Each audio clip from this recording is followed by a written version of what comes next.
ചില ടെസ്റ്റ് എന്ന് പറഞ്ഞവരെ ഓഗസ്റ്റ് മാസം 11 സഭയിലെ വിശുദ്ധ ക്ലാര പുണ്യവതിയുടെ തിരുനാൾ ആഘോഷിക്കുന്ന ദിവസമാണ്. നിങ്ങൾക്ക് എല്ലാവർക്കും ഈ തിരുനാളിന് മംഗളങ്ങളെ ഏറെ സ്നേഹപൂർവ്വം നേരുകയാണ്. വിശുദ്ധ കുർബാനെ ഏറ്റവും അധികമായിട്ട് സ്നേഹിക്കുകയും വിശുദ്ധ കുർബാനയിൽ ആശ്രയിക്കുകയും ചെയ്തൊരു വിശുദ്ധയാണ് വിശുദ്ധ ക്ലാര പുണ്യവതിയുടെ ആ ഫോട്ടോ ഒക്കെ കാണുമ്പോൾ നമുക്ക് മനസ്സിലാകുന്നുണ്ട്. വലിയൊരു സൈന്യം തന്നെ ഈ കോൺവെന്റിനെതിരായിട്ട് വന്ന് പാളയം അടിക്കുന്ന സമയത്ത് ഈ വിശുദ്ധ കുർബാനയും എഴുന്നള്ളിച്ച് കൊണ്ടുപോയിട്ടാണ് ആ സൈന്യത്തെ ക്ലാര പുണ്യവതി നേരിടുന്നത്. വിശുദ്ധ കുർബാന കാണുന്ന മാത്രയില് ഈ സൈന്യങ്ങള് മഠത്തിനെതിരായിട്ട് വന്ന ഈ സൈനികരെല്ലാവരും തിരിഞ്ഞു പോകുന്ന ഒരു ചരിത്രമൊക്കെ നമുക്കറിയാം. ആ ഒരു വിശുദ്ധ കുർബാന ഏറ്റവും കൂടുതൽ ആശ്രയിച്ചിരുന്ന ഒരു വിശുദ്ധയായിരുന്നു വിശുദ്ധ ക്ലാര പുണ്യവതി. അതോടൊപ്പം തന്നെ അവസാനത്തെ കുറെ വർഷങ്ങളോളം ക്ലാര പുണ്യവതി വിശുദ്ധ കുർബാന മാത്രം ഭക്ഷിച്ച് ജീവിച്ച ഒരു വിശുദ്ധ കൂടിയാണ്. അപ്പൊ ഇത്രയും വലിയൊരു വിശുദ്ധയുടെ തിരുനാൾ മംഗളങ്ങൾ എല്ലാവർക്കും സ്നേഹപൂർവ്വം നേരുകയാണ്. വിശുദ്ധ കുർബാനയിൽ ആശ്രയിക്കണമെന്നും വിശുദ്ധ കുർബാനയെ സ്നേഹിക്കണമെന്നും ഈ തിരുനാൾ നമ്മൾ ഓർമ്മിപ്പിക്കുന്നുണ്ട്. സ്നേഹമുള്ളവർ, ഇന്നത്തെ വചനഭാഗം നമ്മൾ ഓർമ്മിപ്പിക്കുന്ന കാര്യം, ഈശോ ജെറുസലേമിനെ നോക്കി നെടുവീർപ്പിടുകയാണ്,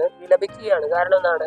ചിറകിൻ കീഴിലെ തള്ളക്കോഴി തന്റെ കുഞ്ഞുങ്ങളെ ചേർത്ത് വെക്കുന്നത് പോലെ നിങ്ങളെ രക്ഷിക്കാനായിട്ട്, നിങ്ങളൊന്ന് എന്നോട് ചേർത്ത് നിർത്താനായിട്ട് ഞാൻ എത്രമാത്രം ആഗ്രഹിച്ചാണ്, പക്ഷെ നിങ്ങൾ വിസമ്മതിച്ചു എന്നാണ് പറയുന്നത്.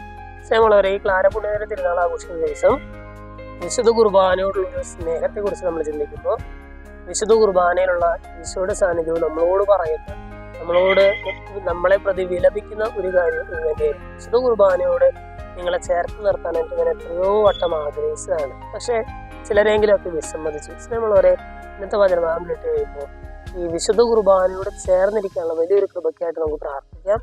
ക്ലാര പുണ്യവതിയെ പോലെ വിശുദ്ധ കുർബാനയെ സ്നേഹിക്കാനും വിശുദ്ധ കുർബാനയിൽ ആശ്രയിക്കാനുമായിട്ടുള്ള ഒരു കൃപയ്ക്കായിട്ട് പ്രാർത്ഥിക്കാം. ദൈവം നമ്മെല്ലാവരെയും സമൃദ്ധമായിട്ട് അനുഗ്രഹിക്കും.